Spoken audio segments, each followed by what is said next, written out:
Here we go. Okay. Hey, everybody. Welcome to the Brotherhood of Fatherhood podcast. Today, on this episode, I have with me Ryian Williams. Ryian has a very interesting background. He is an engineer and an author of the book, What in the Fatherhood? Smiles, Snuggles, and Sacrifices. And he co authored that with his wife. We'll be talking more about that. But more importantly, he was a monkey owner at one time. So I can't wait to talk to Ryian about being a monkey owner. But first, if you've listened to this podcast, we have a big event coming up. It's actually called the Big Event Montana. It's going to be held in, drumroll please, Montana. We're going to be doing all the things that I want to do with other men. And it just so happens that most men want to do those things as well. And we have a fabulous lakeside house rented for everyone to stay at and enjoy in Montana.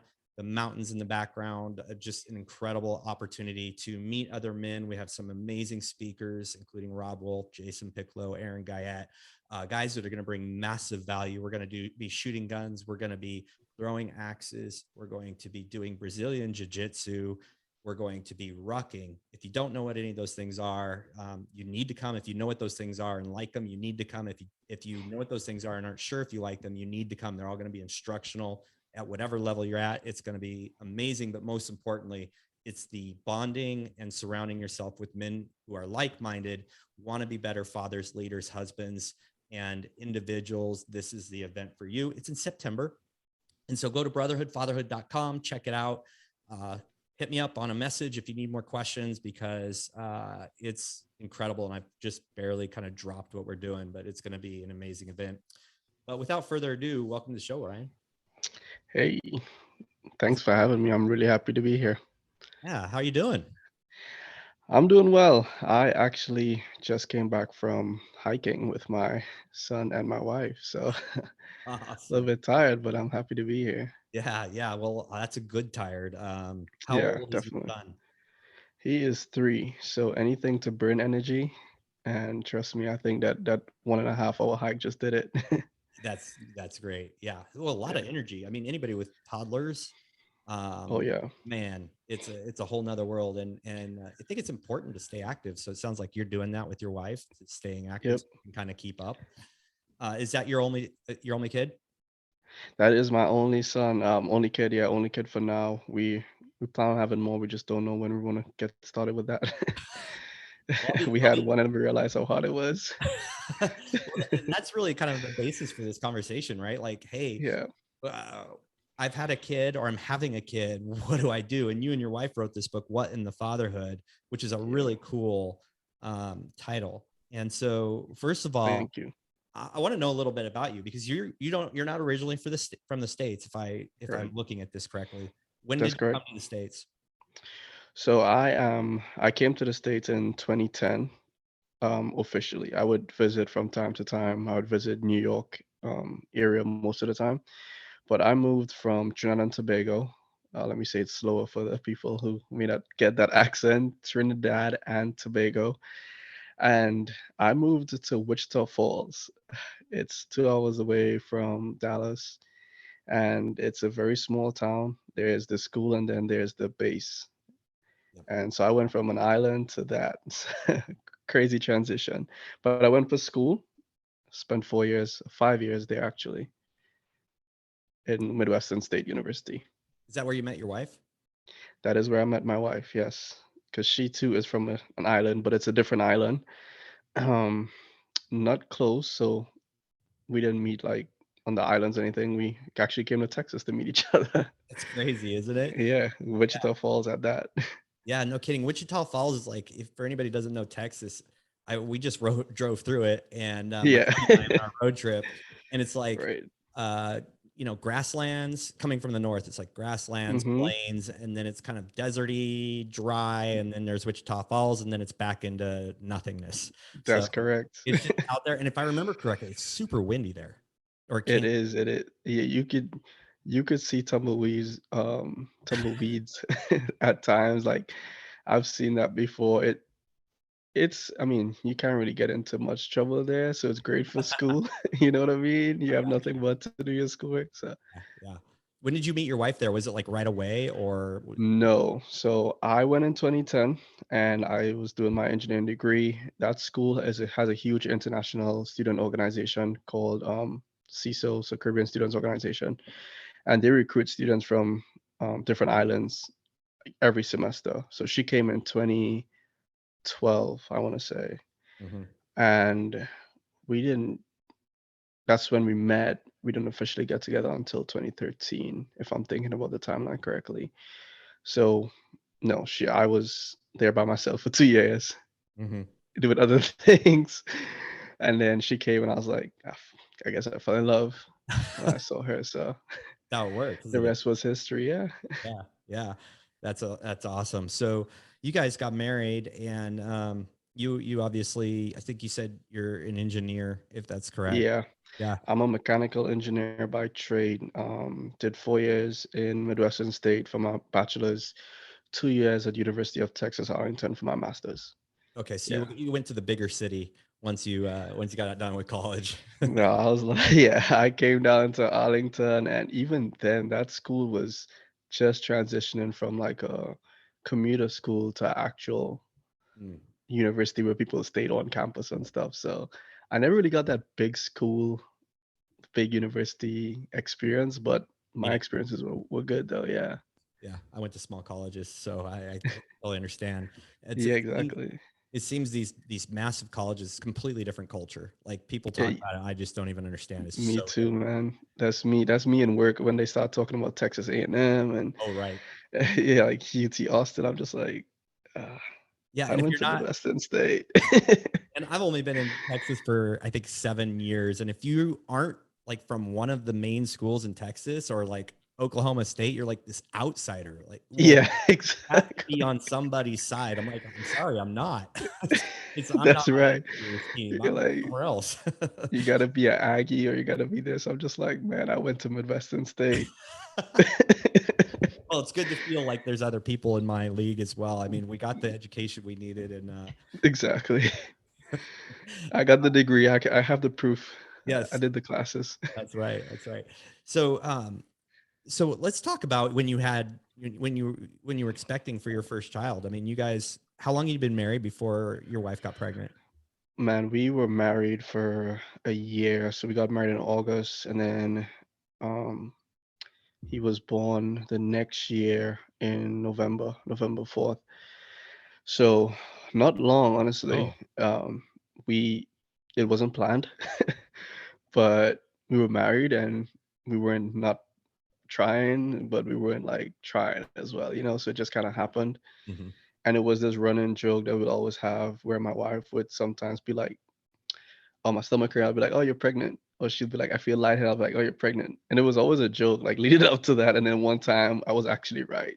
Oh You boy. know what they say about a broken clock, right? It's correct twice in a day. So one time I was actually correct, and turned out she was pregnant. Oh man. Yeah. Yeah. So you I'm curious how you went from like you have your first kid and you decide to Hmm. write a book. I mean, that is like a really big, Yeah. not a small undertaking. I mean, you're Yeah. what were the things that where you're like, hey, we've got to write a book? Because Hmm. let me kind of phrase this and paraphrase this or why I'm asking this. So many men will post not recently but very frequently in the past would post like I'm expecting a kid, what do I need to know? And my Hmm. answer has always been there's no manual out there. Yeah. It just That's a doesn't fact. exist. That's There's a nothing fact. out there. And I'm like, just talk to people, be prepared for a myriad of emotions, be a supporter and a provider, and don't expect anything in return. That's kind of my message. Exactly. Just love, give, and give more until you don't think you can anymore, and then do more of it. Hey, Because yeah, you hit the nail on the head right there. yeah. So then how do you come through this experience and say, yeah, we got to write a book? And were you planning to write a book before, well, during the pregnancy, or where was this conceived itself? So perfect question. So one, I always wanted to be an author, right? That was like one of my things because I would read self-help books. Um, my first book I think I read was Think and Grow Rich. Hmm. One of my schoolmates said you should read this book, and then I didn't like reading. Ever since then, I was hooked because I realized I didn't like reading. I didn't like what I was reading before. What I was reading before was school books, textbooks. I started reading things that I could actually learn from. Well, I was learning from textbooks, but I was actually learning like life skills, etc. So I was like, okay, I need to eventually stop being a consumer and actually contribute to this space one day. And then I just was like, I don't know what to write about. I didn't have any content. So when my wife got pregnant, it wasn't like, aha, I'm going to write about this. What actually sparked it was I had a couple friends, and I say a couple, it would be more than two, coming and asking me just how is fatherhood, or what it's like being a first time father, or like how is fatherhood going? You know, this Mhm. variation questions of what has fatherhood been? And we went down the path of the, the cliche answer of, oh, it's good. I don't really get to sleep that much. But then we start getting deeper into it, and I start saying, well, yeah, I don't get much sleep, but imagine not getting sleep and still having to go to work and perform like if you had 8 hours of sleep.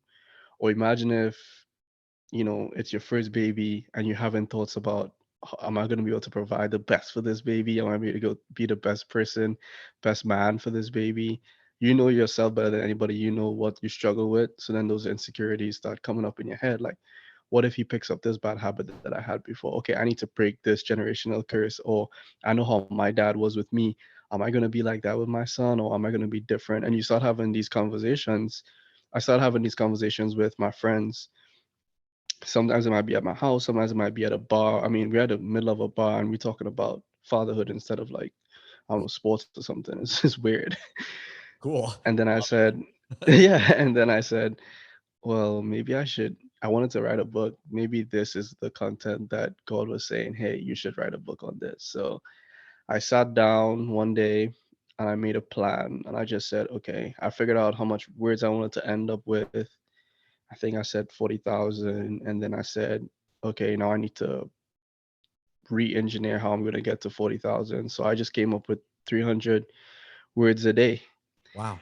And yeah, so I would do that as much as I can. I mean, every single day I was doing 300 words a day. Sometimes it'll be more, obviously.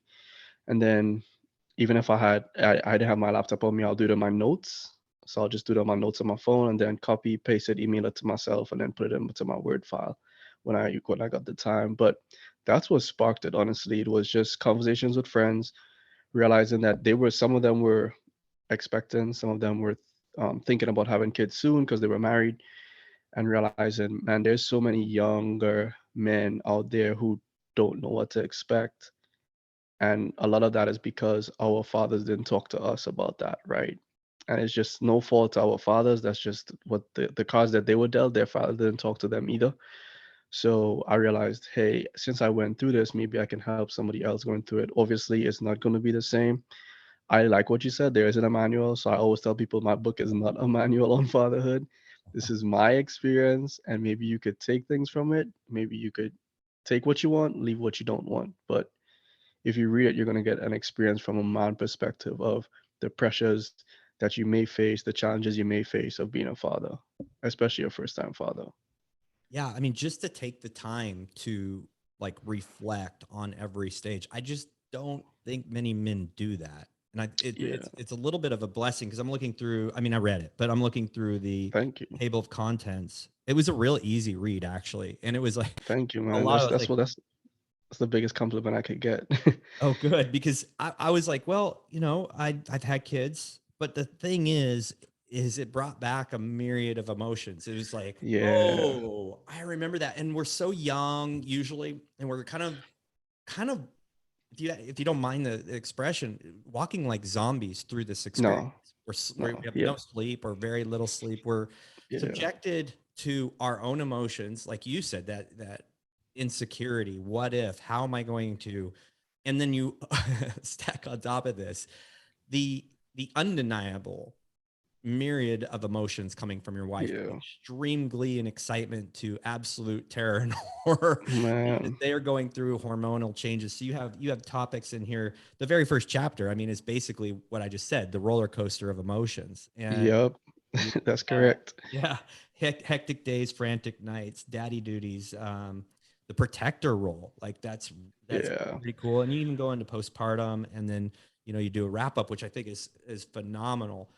And Thank I you. like that you approach this from an engineer mindset, because Yeah. okay, here's what I have. I need to deconstruct or Yeah. backwards construct how I'm going to do this. How did you, how did you go from your own experiences and unwrap that to be of use to anybody?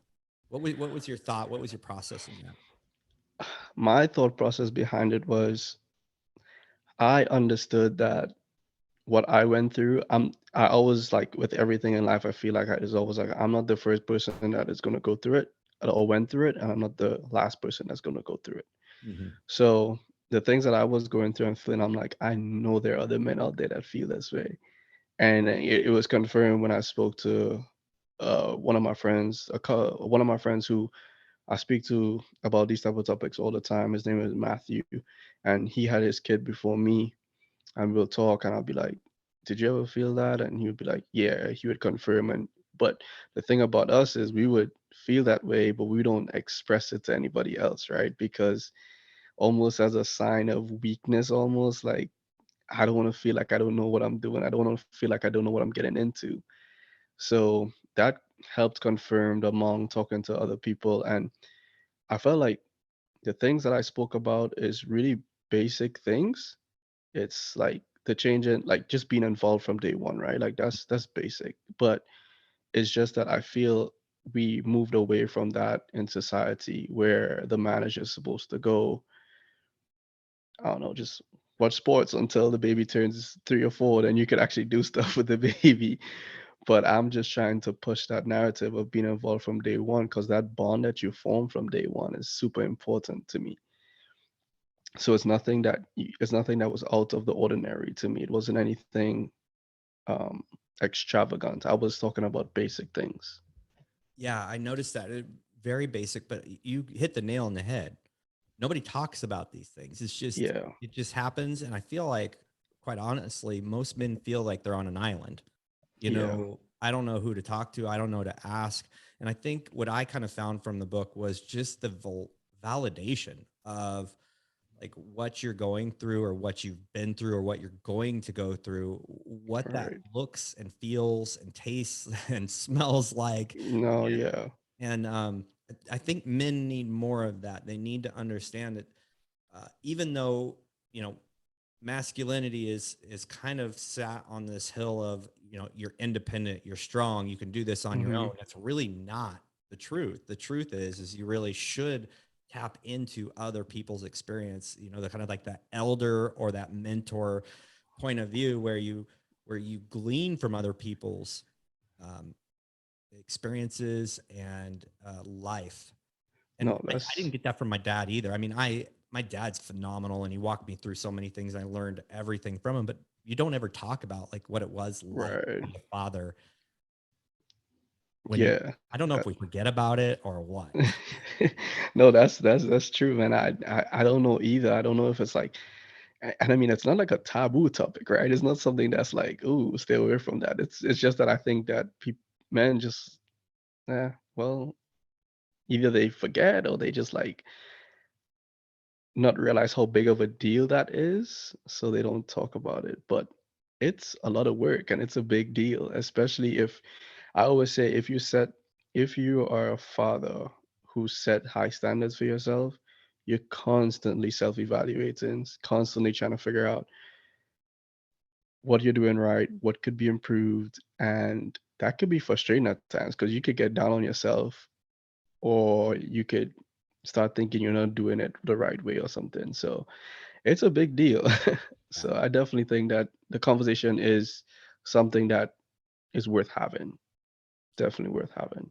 absolutely. And I'm all about like having deeper, meaningful Hmm. conversations with other men so we don't feel like we're on an island and we're not trying to invent everything.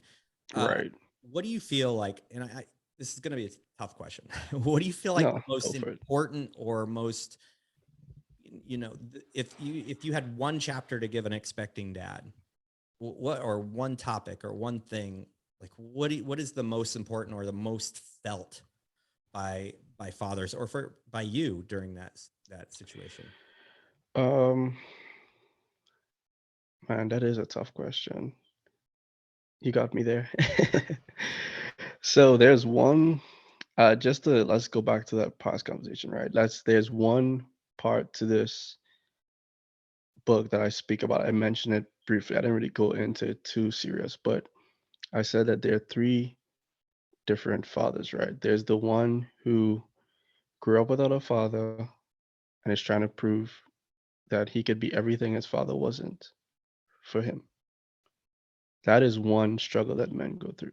Hmm. There's the father, there's a dad who had a father in his life. He was there, but he wasn't really there. That person has a different struggle.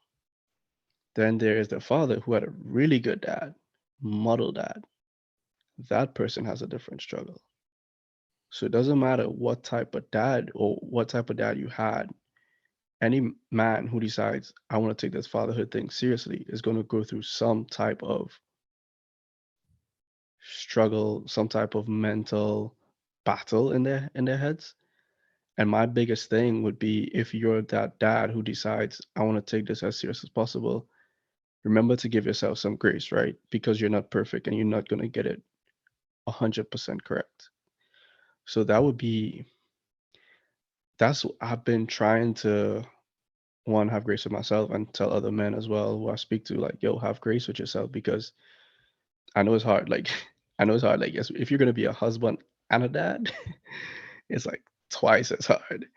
So Hmm. I just say try to give yourself as much grace as possible and know and lean on other men who you can trust as well. Because even though I might have a friend who had a model dad, we might find the same battles in our head because he's trying to be as good or better than his dad, which had like a really high bar set.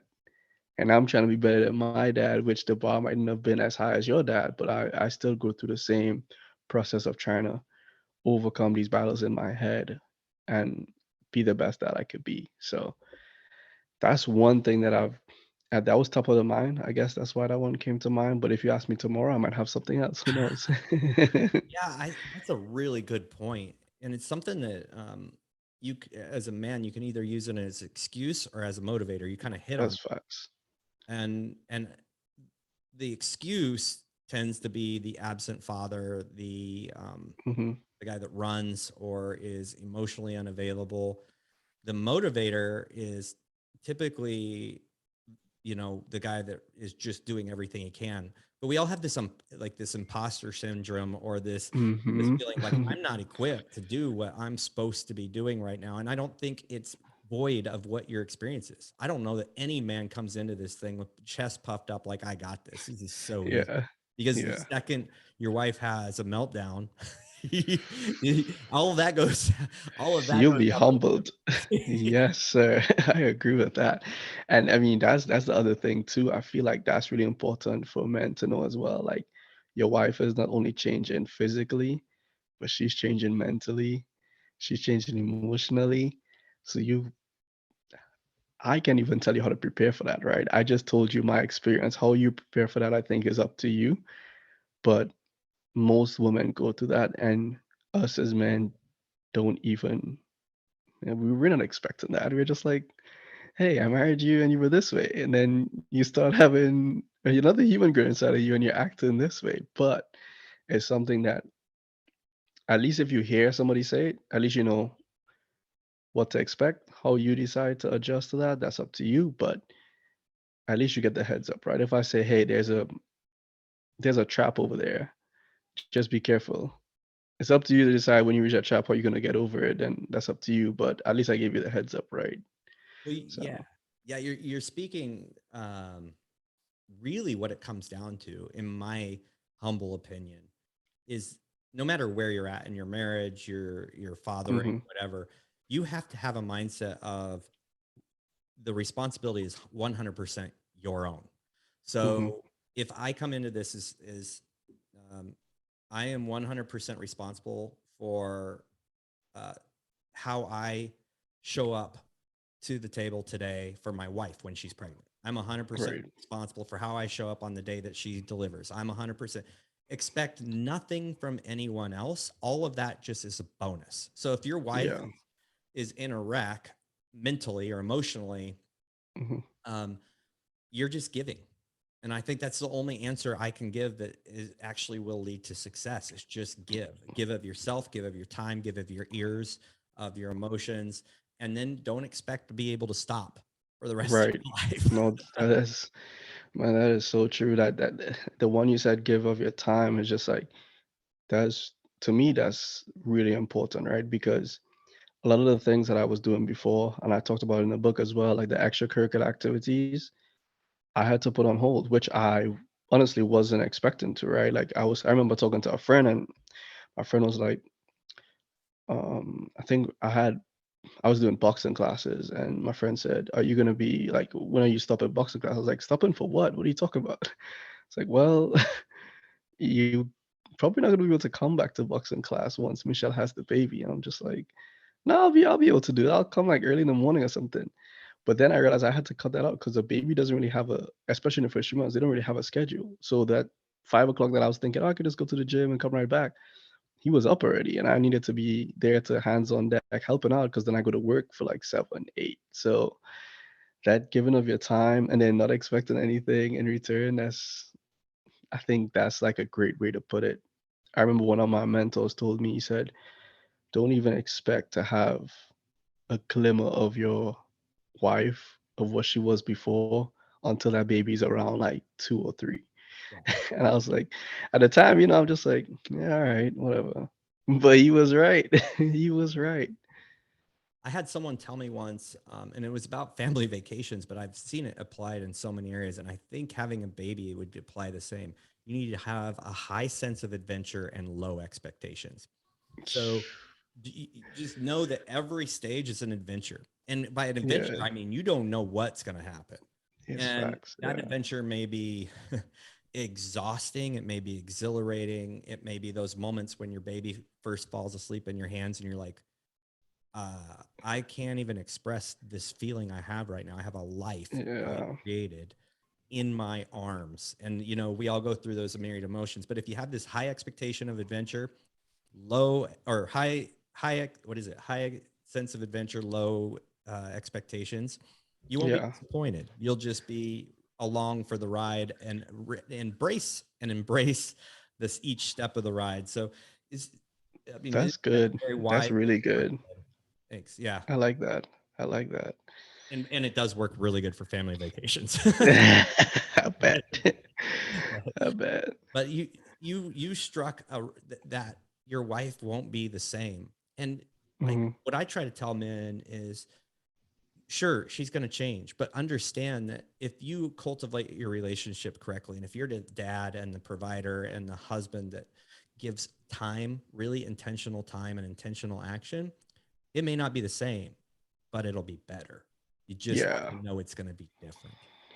that is that is true. And to be totally transparent, it's something that I'm still learning and still working on because um, I've been married longer than I have a son, but I feel like I have a better hold on my fatherhood than I do like unless like someone recently asked me, so you're gonna write a book on being a husband next? And I'm just like, I don't think I have enough experience for that yet, honestly. I feel like I need at least 15 or 20 years before I could. I actually agree. I've been married 26 years this July, and Oh, yeah, congratulations. I would That think, is a yeah. class.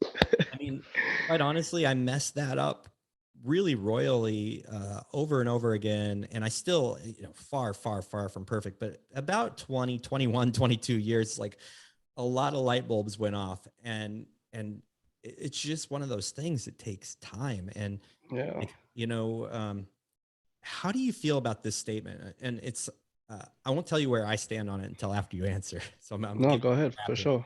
Um, your marriage should be, well, let me put it this way: attention and um, focus should be on marriage before it's on your kids.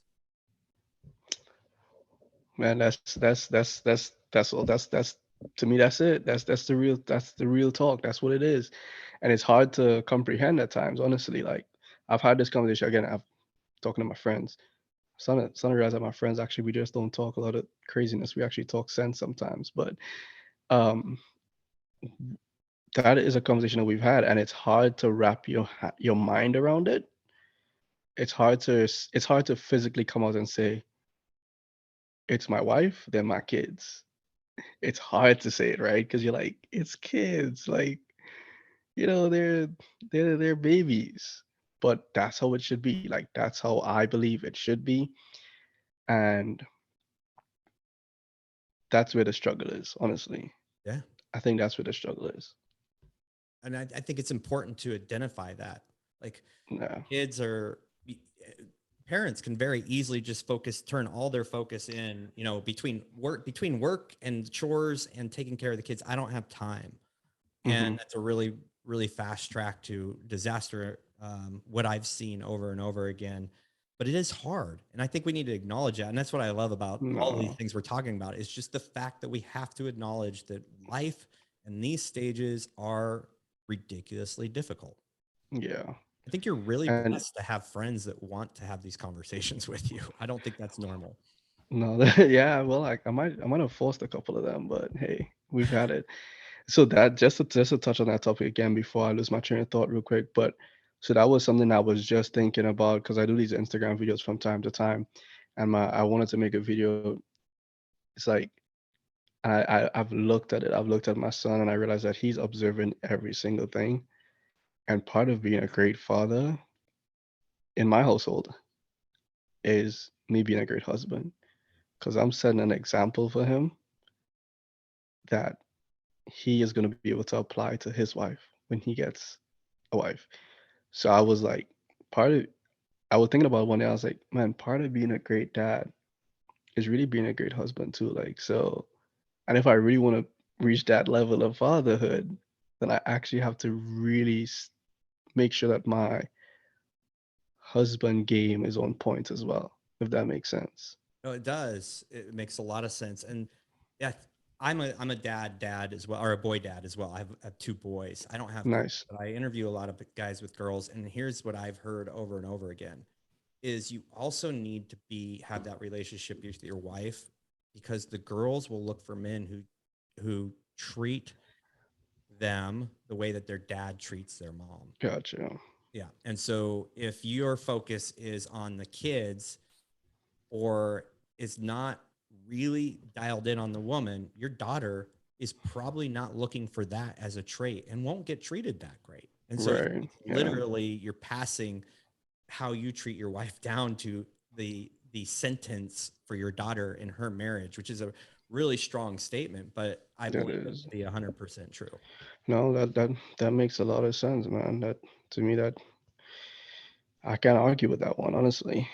And I don't even have a daughter, but I definitely know that that statement is true. Yeah, and I know that if my boys know how to treat a woman, they're going to find the woman who came from a home where her mother was treated well, and that's the legacy you want to see. You want to see that Yeah. family, that strengthened family, that strengthened relationship, that we're in this together. Um, Legacy carry on. Of course, we all are fall short of a lot of the things we're supposed to do, but Right. But no, as I said, we just have to have grace with ourselves, right? yeah. So you talk about postpartum. Is that something that Hmm. you guys struggled with? That is something that we definitely struggled with, and it was it's the last chapter, probably the hardest chapter to write. Took me probably the longest because it was literally living through that again. Mm. And my wife, she said, "I'm not gonna read that chapter until you publish the book." That's a lot of Yeah, pressure. yeah. She said, "I'm not gonna read that until you publish the book." And I said, "Fine." But it took me some time to write, but as yet we definitely went through it. And as I said in the book, I didn't know anything about it, right? Um, you don't get pregnant and start thinking about postpartum. You start thinking about what you're gonna name the baby, what sport he's gonna play, what kind of dad you're gonna be, what kind of clothes you want to get for the baby. You don't start thinking about once the baby is born. even once the baby is born, you don't start thinking about that either. You're just like in this bliss of, my God, I have a son, I have a child, I have another human being that I have to take care of. You might have the range of emotions, but you're not thinking about what may be going on mentally, chemically in your wife. So definitely a harder chapter to read. Well, I can Definitely. imagine. I can imagine if she said she wasn't going to read it till it was published, that that was a little bit of pressure because you're getting no input, right? It's all Mm, from your it's perspective. all exactly. And that happened in the best way because then you get to see what my train of thought was as we went through this. And it was wild. I mean, you could see in the book I wrote about the time we went to the doctor, and the doctor basically said she's going through postpartum depression. I got in the car and I was super quiet. I was super silent. I didn't, in my mind, I'm thinking, does that mean she wants to hurt the baby? Should I call off from work? I didn't even stop to say, how do you feel? I didn't even stop to say, what are really your thoughts? What do you be thinking? What do you feel like? Nothing. It was dead silent in the car. It's never a good thing, fellas. If it's dead silent in the car, not even the people on the radio want to talk. It's never a good thing. So I was like, because in my mind, you hear postpartum depression. What I thought about was, okay, she probably wants to hurt the baby. And in my mind, I'm thinking, man, we were so happy that we got this baby or that we were blessed with a child. Why do you want to hurt the baby? And I'm having crazy thoughts about, should I leave work and go home to make sure that, the baby is fine? But it wasn't even that. But you just start making, because I didn't have the conversation, I started making up scenarios in my head or start thinking about the worst case scenario on this ride to work. So right back from the doctor. So it really is something that if you could, again, heads up, your wife could, up to you to know how to adjust, up to you to get the information on it, see how people deal with it. I told you how I dealt with it in my book. You could do the same or you could do something different. I, So, yeah, you hit the nail on the head. You're preparing for the baby. You're thinking through names, the room, the colors, hmm the clothes, the gift list, the yeah, you're thinking through all the blissful things. But if a man could have a little bit of um, a peek behind the veil of what happens after, and like literally, that's really what's happening here. Is you're walking through your experiences. Is like we're coming home, and what it's like at nighttime. Like, yeah, well, hang on to your hats, boys, because your sleep is now gone. yeah, Adjustments, and then this postpartum. It's almost like you're sucker punched. It really is yep, sucker punch. hmm I'd love for men to have this knowledge ahead of time, so it's not a sucker punch. I'm prepared. Let me do some research on the best way to relate and support my wife who may go through postpartum. right, And um, I think it's probably not talked about a lot because we're walking on eggshells. Um, man. so how did it end? I'm curious. How did it end up after she read it post production or post? So after she read it, she was like, wow, she was like, for one, you got it right. And she said, of course, she was like, had the message really good. She was like, man, I wonder if people will think I'm crazy now. I was like, no, I'm pretty sure that, I think it's being talked about more now. And that just goes to show, right? It's not that it's not just talked about in around men, it's not talked about with women as well. Mm-hmm, mm-hmm. So I was just like, that is one, it's cool that you're validating that I did a good job, but it's just so, because she did say, she was like, I wonder if people think I'm crazy. And I'm like, wow, it's so like cliche and not talked about among women. You would think women would just be talking about that all the time so that they know what to expect, or what they could expect, because not all women go through it, but it's not. So she was happy. I mean, she liked it. Good. She liked that I was able to capture everything, capture the feelings, something she didn't even remember, like the baby blues part, when she called me, and there was a part in there where she called me and said, hey, I figured out what I have, because I would realize that there would be a swing of emotions. They would be like, I'd come home and she'd just be like stomping around the house like she's mad. And then it would be like random cries happening where she just breaks into tears. I'm like, what are you crying about? We have this beautiful baby. Hmm. And she's like, I think I have baby blues. I'm like, what? We just had a baby. What do you mean baby blues? Like, you want another kid right now? Like, what are you talking about? So she read those things and she's like, I forgot I called you about that. And, so she was just like, because I didn't write down anything, but as I was going through the story, things came back to my head. I started remembering things. And so there's some things she didn't even remember. Yeah, I think it's incredible thinking through that, and I really like that you spoke to the fact of, should I be nervous about my child's safety? I mean, those are Yeah, questions and things that men think and are definitely not going to share with their wife, but to that's have that true. conversation and be like, look, it is normal. It Yeah, is, because you see these rapid changes, and these changes that, this woman is like, who is this, and who just took yeah. over her body? Yeah, Like, exactly right. yeah. Like call the pastor in. Something's wrong here. We've got some major work to do here, but yeah, Exactly. just things that have to be talked about, and the sooner someone can get their hands on this conversation or the book or whatever, the better. um if you were to add chapter 11, like, you said your son's 3, I think he's what you said. So Yeah. what would you add now? And it had to flow, or I could just jump to where he is You right jump now. to what, like, just the important things I that, would say yeah. the three-nager stage. He's a three-nager right now. So everything is why. Everything is everything is I know. The debates are getting, I would say, the not the debates, the negotiations are getting a little bit more serious. But he's just in that stage where he thinks that he knows, and he thinks that he could go to his room and close the door. And like, I'm just like, square up then, let's fight. If you think you could fight, let's fight.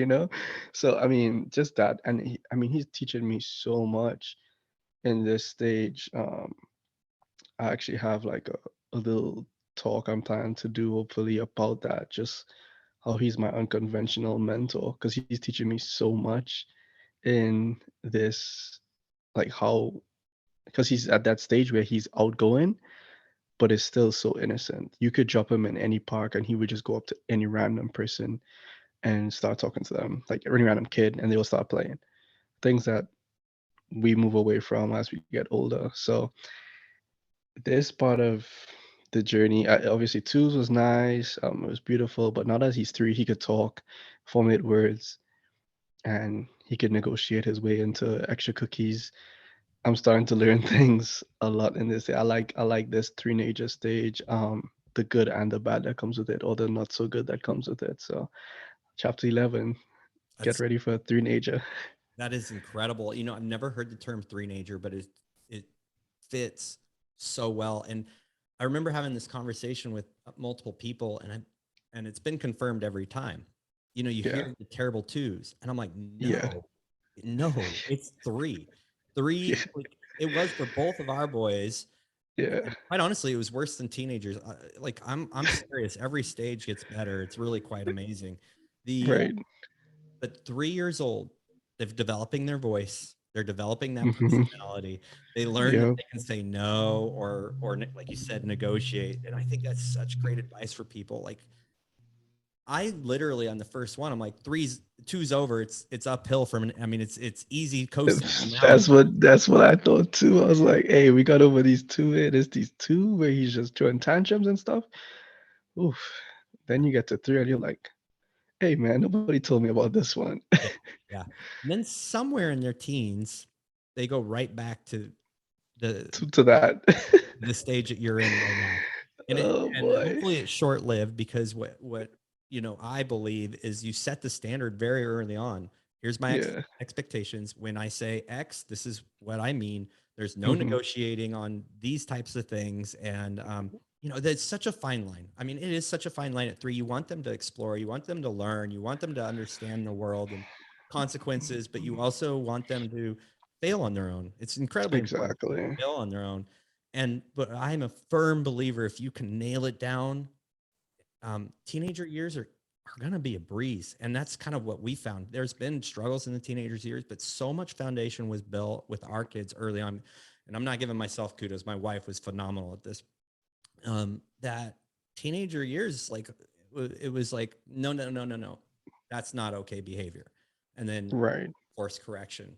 So I think the years you're in now are so incredibly pivotal and so incredibly important, and they are really hard. I also love that you are using this. You have the mindset that this is like a little, I don't remember the term you use, but it's a little mini mentor for you. Yeah, it's like an unconventional mentor. Like, who would think you would learn so much from a 3-year-old, right? But he is definitely my like I'm writing this speech now, and is I have my sister, and I'm talking about he helps me at my job too, right? Yeah. Like, even things at work, I feel like I could apply it there as well, not just in life. But I have my sister, she's gone ahead and be super established in medical device industry, just like I'm in the medical device industry. I have people I talk to who are men who've just been like super established in one being a father, being a husband, and then there's him, and it helps to just have random conversations, like just out of the blue.